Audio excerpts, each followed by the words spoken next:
G'day everyone.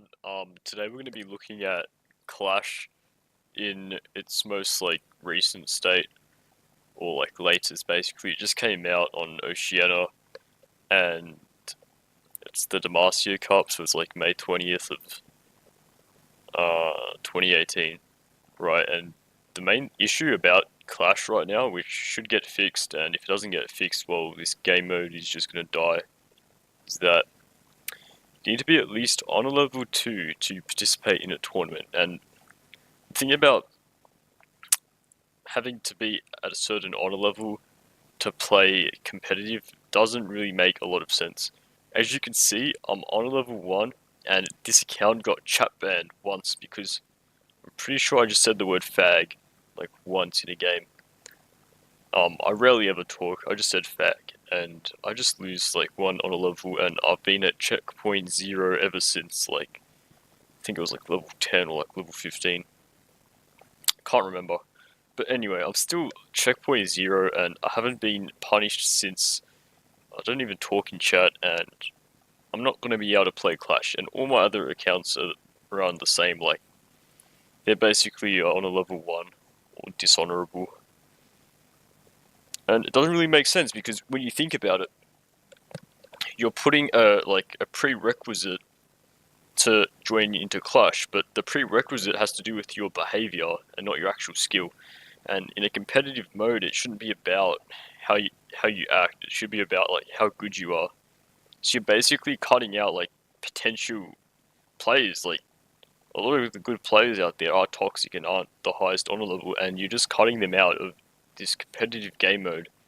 They're not going to be able to play because their honor level's low, and they don't have an honor level high enough to play this competitive game mode. So it's basically why Korea is the best the best server, because they don't ban players for toxicity, but you look at EU and NA and OCE, all the Western servers, they will ban people for swearing in games, which doesn't make sense, because I can be giving someone constructive criticism or flaming him and telling him what items he should be building and stuff, and I don't like to be imposing on my teammates and tell them how to play, but if I want to explain something to a teammate and say why something's better, it's basically giving them free knowledge, right? And it's going to help them improve their game in the future and know what to do on certain characters. And sometimes I may word it in a way out of aggression that doesn't look good, but the intention is just to help players, right?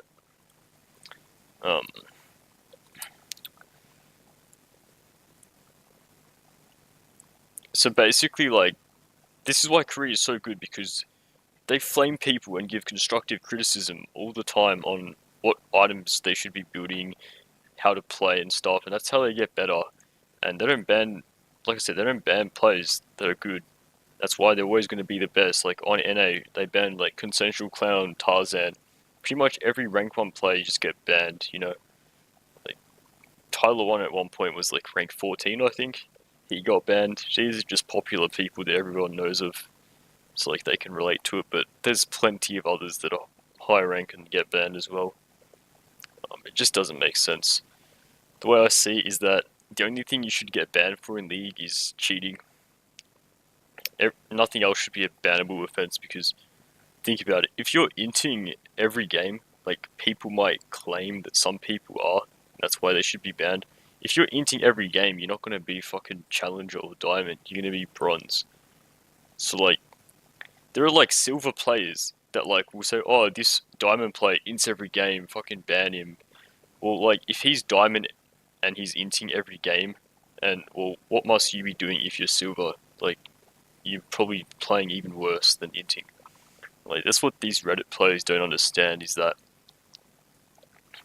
the game should be about the game and the gameplay, not the behavior. You can just mute people, nothing is really achieved by banning players that talk shit in chat. All it's doing is removing a potential player that is good at the game. It's not cleansing the server of toxicity, because everyone's toxic. Everyone has the potential to be this way. It's not you're taking out the bad eggs, because it's in everyone. to be like this. There are no perfect, perfect, clean, pure players. You know, I've seen everyone tilt. Maybe there are just like people that will never talk in chat, but they still are toxic in there. Like they're thinking in their own head, and like in a game like this, it's hard to be completely non-toxic because you're gonna see some stupid shit, and like if your team does some stupid shit and you don't like react to it, you're just a fucking robot. Like you're actually a robot. Like I don't know. You're probably like this blitzcrank over here, you know, like you're not even a fucking person. Anyway, that's enough about my rant today. Basically, Clash should be open to anyone. Teams should be open to anyone, and also there's a requirement where you have to like be ranked to play Clash. That shouldn't be there. You should be able to play Clash without having a ranked rank, because it just puts further like entry level, like a barrier of entry to this competitive game mode, which doesn't make sense because you're just limiting the amount of competition that's going to be in the game. And so the people that win are not going to be the best players because the people that potentially could have won didn't even get to fucking play.